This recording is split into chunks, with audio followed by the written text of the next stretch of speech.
On s'intéresse ici à la réponse à un échelon pour un circuit du second ordre.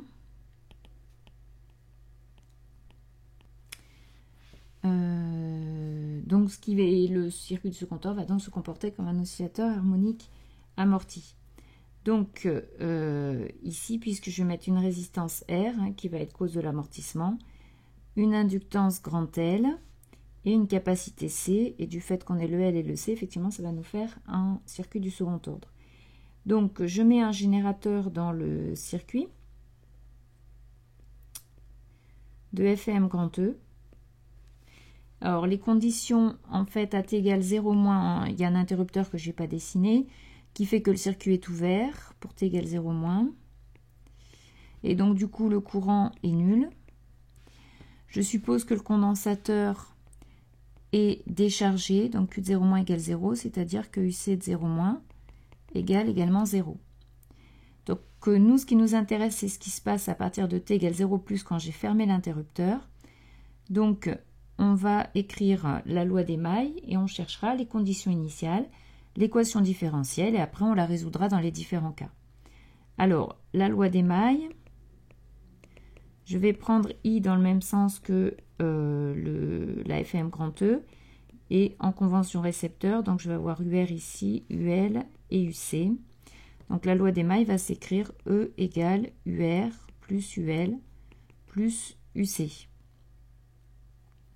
Donc avec UR qui vaut RI, UL qui vaut LDI sur DT.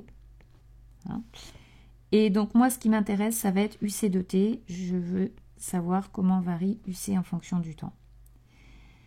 Donc je vais utiliser, premièrement je vais chercher les conditions initiales, donc à t égale 0 plus, puisque ce qui va être valable c'est à partir de t égale 0 plus une fois que j'ai fermé l'interrupteur.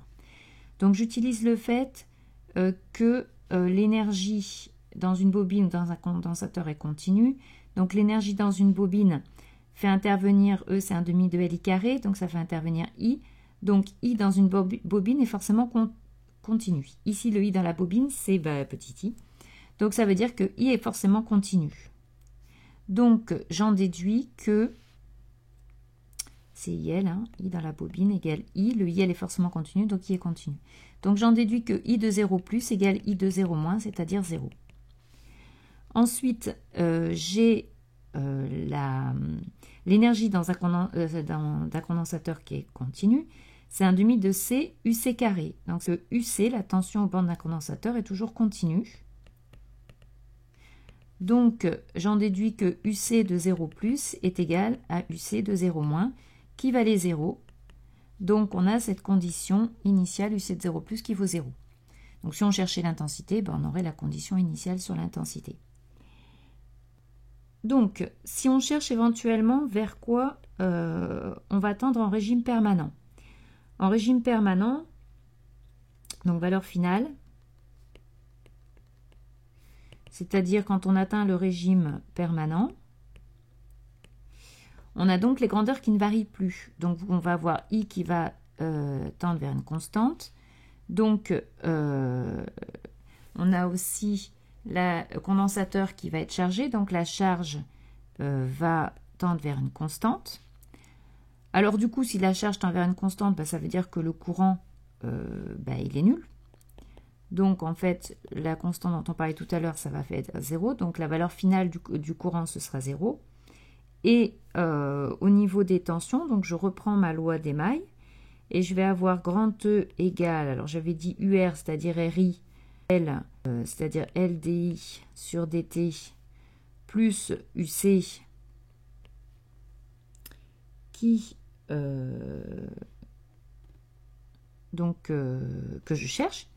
Donc, quand t tend vers l'infini, on a dit que I tendait vers 0. I ne varie plus puisqu'on a dit tend vers une constante, donc DI sur DT tend vers 0. Donc on trouve que UC va tendre vers grand E. Donc la valeur finale, ce sera grand E. Alors, donc nous allons maintenant passer à l'équation différentielle. Donc je reprends la loi des mailles. et je remplace par les expressions que j'ai données des tensions. Donc ça fait RI, ce que je viens d'écrire au-dessus, plus LDI sur DT, plus UC. Alors comme ma variable c'est UC, je vais réécrire, donc j'ai Q qui vaut CUC, et I c'est DQ sur DT, donc je trouve que I c'est en fait CDUC sur DT. Donc je trouve mon équation E égale RCDUC sur DT plus LCD2UC sur DT2 plus UC. Je vais la remettre donc en faisant apparaître un coefficient 1 devant la dérivée seconde. Donc il faut que je divise tout par LC. Donc ça va faire plus R sur L DUC sur DT. Je remets les termes dans l'ordre. Plus, donc j'ai divisé par LC, donc 1 sur LC, UC égale, et j'oublie pas de diviser à droite aussi. Donc voilà l'équation différentielle que j'ai obtenue. Alors cette équation différentielle, traditionnellement, on la met sous une forme dit canonique, qui permet du coup de pouvoir comparer différentes équations et avoir toujours aussi les mêmes formes de solutions, etc. Donc la forme canonique, c'est D2U sur DT2 plus oméga 0 sur Q DU sur DT plus oméga 0 carré U, donc égal ici E sur oméga 0 carré fois grand E. Hein, donc le second membre évidemment dépend de si je suis en train de faire la réponse à un échelon comme je suis en train de faire là. J'aurais pu faire le régime libre, hein, c'est-à-dire j'aurais pu charger au départ le condensateur et puis à t égale 0, je ferme le circuit sans générateur, donc il y a des charges et dans ce cas-là le grand E, bien sûr le terme de droite serait nul. Mais sinon le reste de la résolution est identique, c'est juste la condition initiale et le second membre qui change. Donc voilà cette forme canonique qu'il faut connaître hein, pour être capable de reconnaître systématiquement, donc c'est le terme de gauche hein, surtout qui est intéressant, qui va permettre de redéfinir à chaque fois, du coup, justement, ce qu'on appelle la pulsation propre oméga 0, et pour la définir dans chaque cas particulier, et ce qui s'appelle le facteur de qualité, grand Q, qui a des propriétés particulières qu'on va voir par la suite. Donc ici, la pulsation propre oméga 0, comment la trouver par rapport à notre cas à nous? Donc je vais appeler cette équation canonique l'équation 3. Simplement, on voit que c'est ce qui apparaît devant le UC. Donc ici, tout bêtement, l'oméga 0, j'identifie oméga 0 carré égale 1 sur LC. Donc je trouve oméga 0 égale 1 sur racine de LC. Les valeurs de oméga 0 et Q vont dépendre du montage qu'on vous a donné. Donc ce n'est pas la peine de les apprendre par cœur dans n'importe quel cas, puisqu'à chaque fois ça va changer. Ce qu'il faut connaître, c'est la forme canonique et savoir réécrire votre équation différentielle sous la même forme. Et après, on identifie comme je suis en train de faire. Donc, j'étais en train de dire là, donc j'ai identifié ce terme-là à ça. Et d'autre part, je vais identifier le terme qui est devant le DUC sur DT au terme ici qui est devant le DUC sur DT. Donc j'ai bien mis le coefficient 1 devant les D2UC sur DT2 qui sont les mêmes coefficients cohérents. Et donc, pour trouver le facteur de qualité, j'écris que R sur L, c'est égal à oméga 0 sur Q. Et donc, je trouve que le facteur Q est égal à oméga 0 L sur R, que je peux réécrire puisque je viens de calculer oméga 0. Donc, c'est L sur R fois 1 sur racine de LC.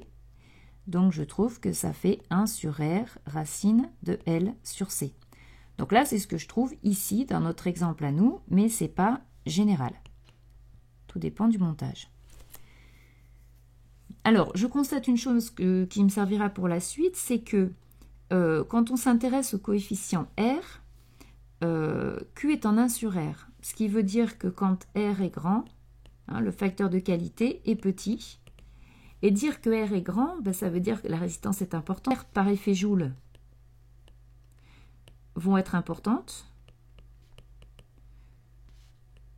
Donc, du coup, l'amortissement va être grand. Donc, en fait, effectivement, on retrouvera ça dans la suite, c'est que quand R est grand, l'amortissement est grand, et ici, ça correspond donc à un facteur de qualité qui va être petit. Hein, on pourra même L et C, évidemment. Donc, à la limite, hein, si on a VR qui vaut 0, il n'y a pas d'amortissement. C'est un oscillateur harmonique non amorti. Voilà, donc maintenant, on va passer à la résolution de l'équation. Donc, je garde, hein, je travaille systématiquement dans toute la suite avec l'équation canonique, donc l'équation 3. Donc je la reprends, je la laisse ici. Donc la méthode de résolution, c'est la méthode de résolution d'une équation différentielle du second ordre que j'ai présentée dans une autre vidéo. Donc résolution de l'équation 3.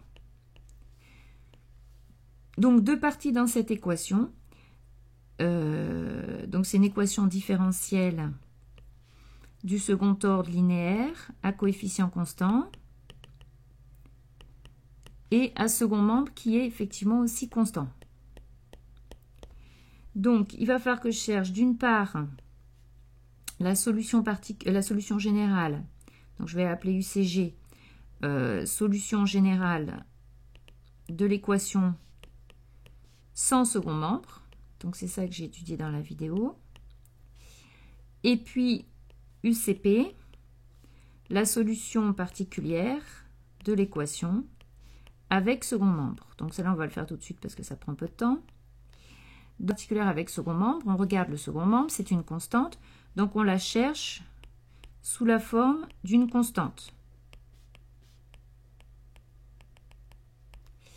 Donc si UCP est une constante, sa dérivée première et sa dérivée seconde sont nulles. Donc en remplaçant dans l'équation 3, on va trouver tout bêtement que oméga 0 carré UCP égale oméga 0 carré E, donc UCP égale E. Donc la solution particulière est facile à trouver. Donc nous allons chercher dans la suite la solution générale de l'équation sans second membre que j'avais noté UCG. Et du coup la solution de mon équation, ça va être UC égale UCG plus UCP. Donc, on s'intéresse maintenant à la solution de l'équation solution générale sans second membre.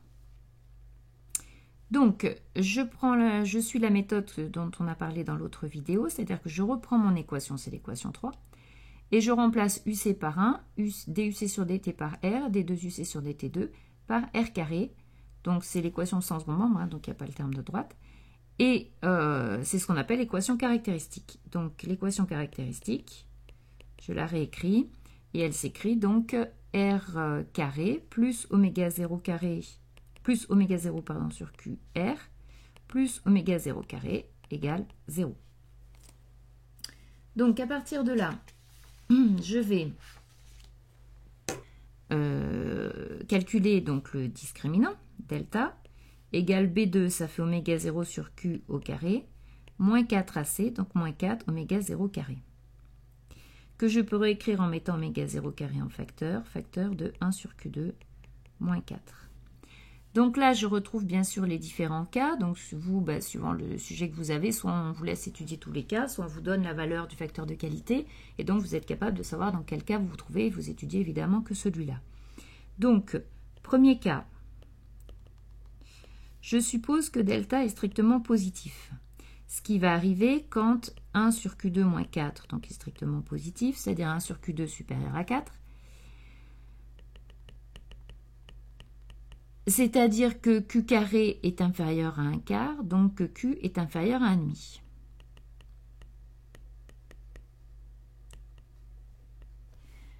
Donc, petit facteur de qualité, je rappelle que ça veut dire R grand, va vouloir dire amortissement important. Alors, j'écris la forme des solutions. Quand delta est positif, on sait qu'on a deux solutions réelles.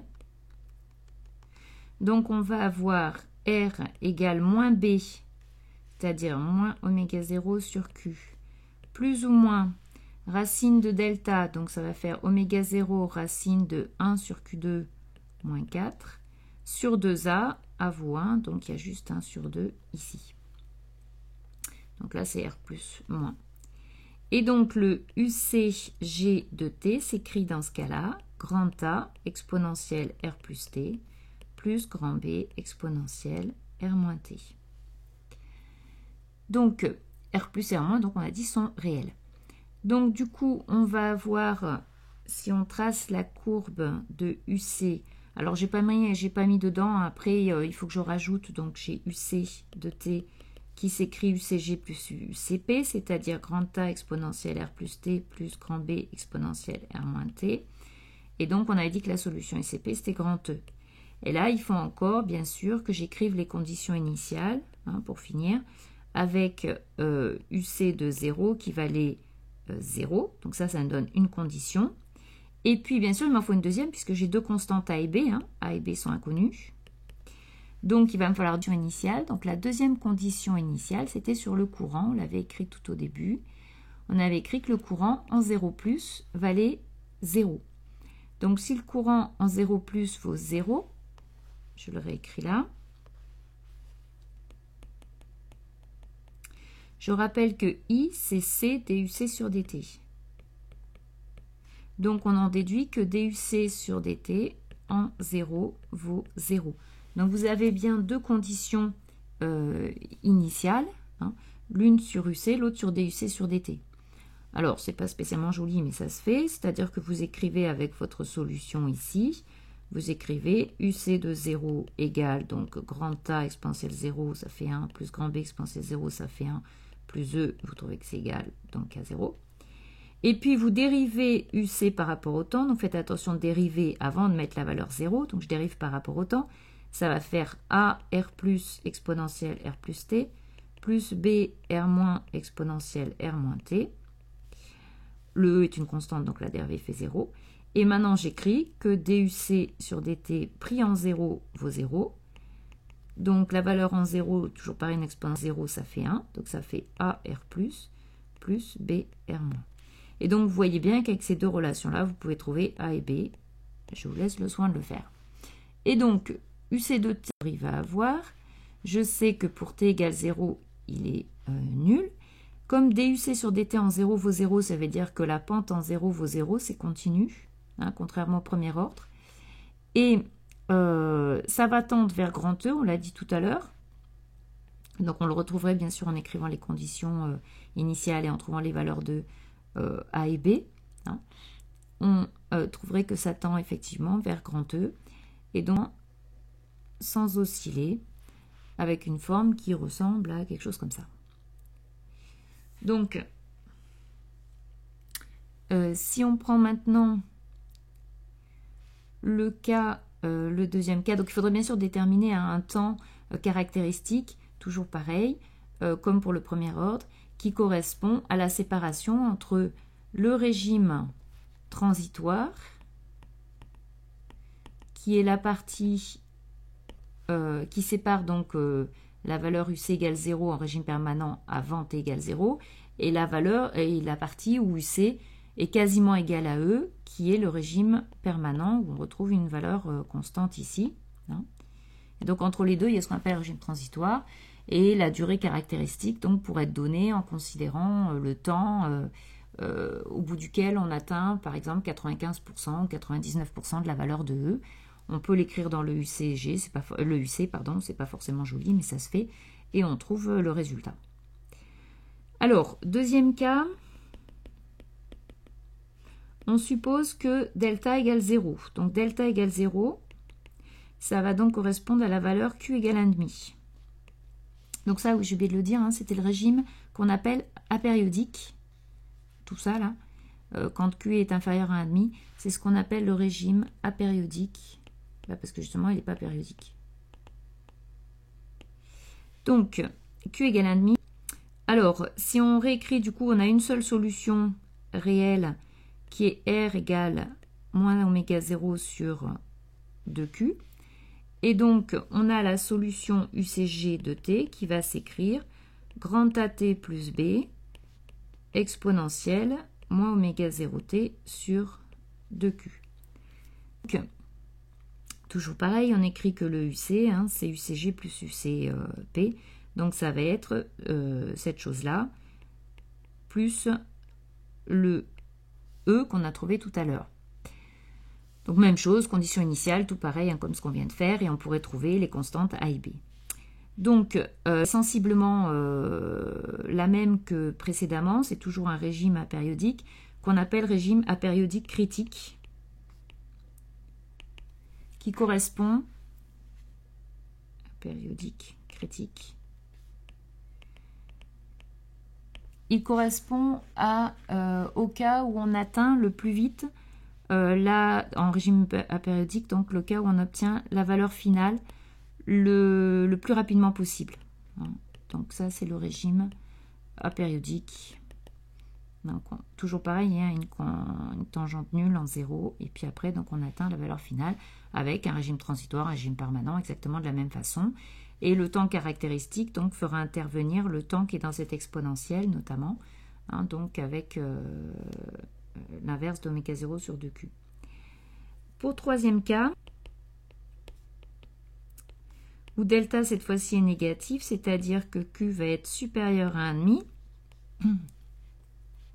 Donc là, ça veut dire qu'on va avoir un R, un facteur de qualité grand, donc un R petit, donc en tout cas plus petit, donc un amortissement plus faible.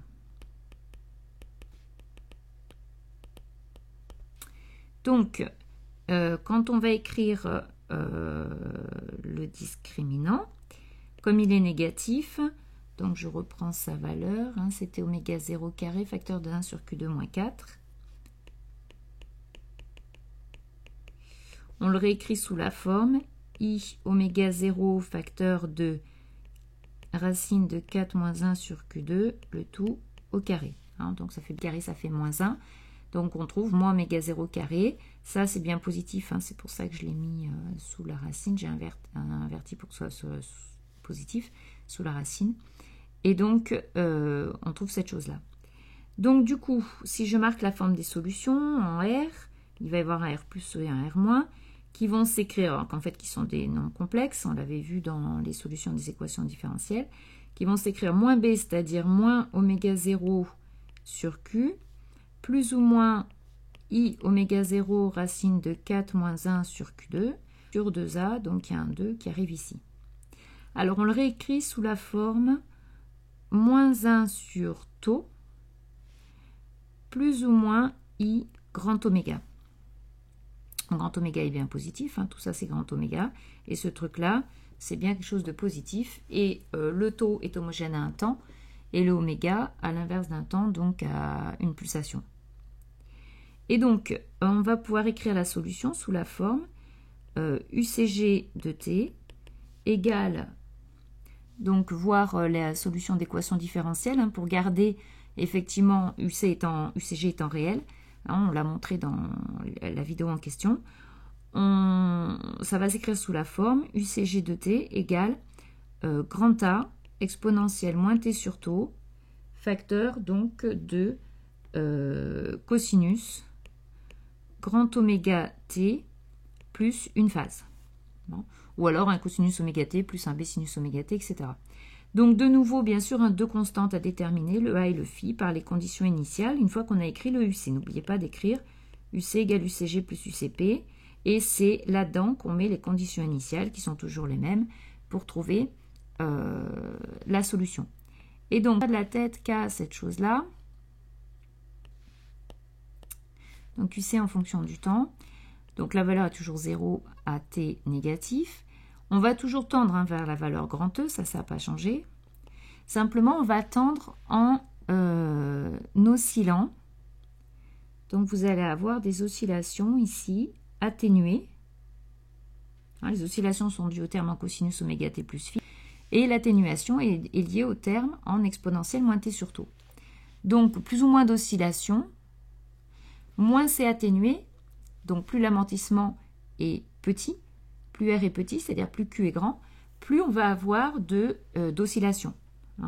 Donc, si amortissement faible, c'est-à-dire R petit, Q est grand, donc on va avoir beaucoup d'oscillations. Donc, la valeur finale, c'est toujours E.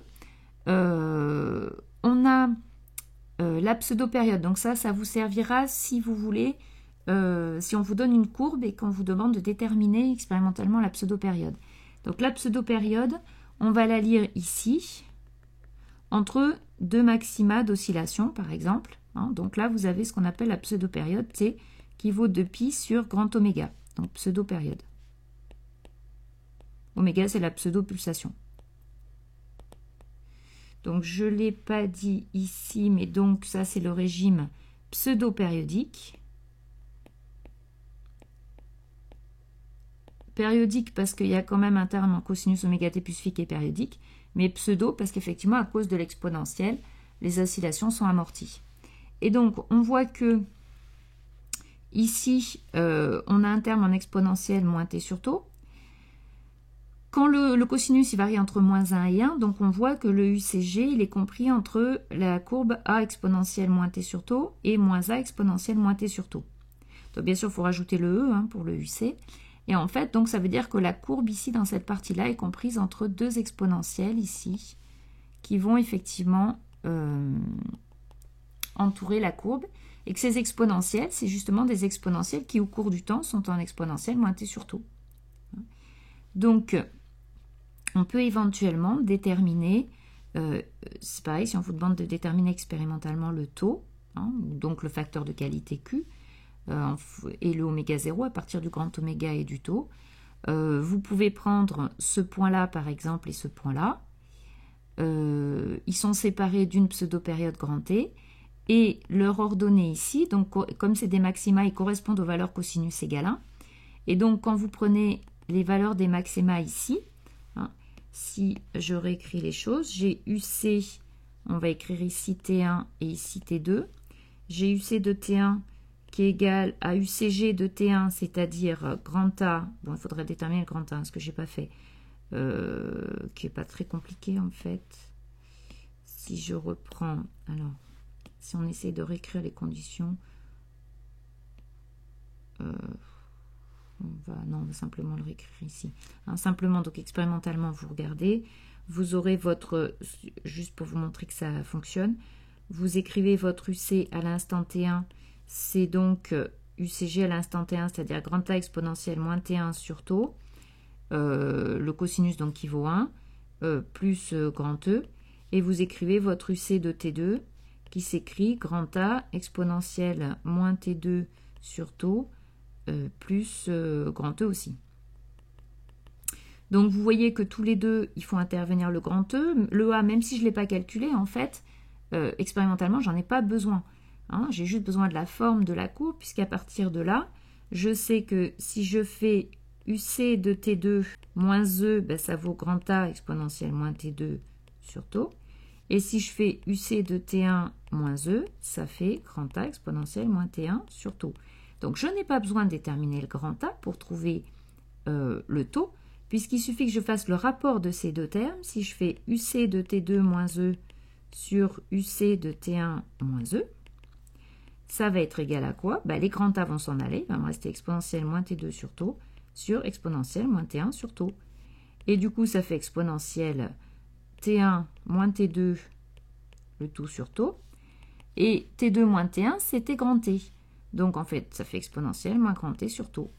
Donc, vous voyez qu'en notant la position ici, ça c'est UC de T2, ça c'est UC de T1. En faisant la différence avec la valeur finale E que vous pouvez déterminer graphiquement, vous obtenez l'exponentielle donc de moins T sur tau. Et donc, en déterminant d'une part le grand T par la pseudo-période, comme j'ai expliqué tout à l'heure, et cette valeur d'exponentielle moins T sur tau en faisant ce rapport que je viens de déterminer, vous allez trouver le grand T et le taux, donc vous allez en déduire le facteur de qualité et le oméga 0. Donc éventuellement, après bien sûr, vous remontez au grand R, au L et au C. Voilà, donc expérimentalement, comment vous pouvez déterminer d'une courbe que vous avez tracée.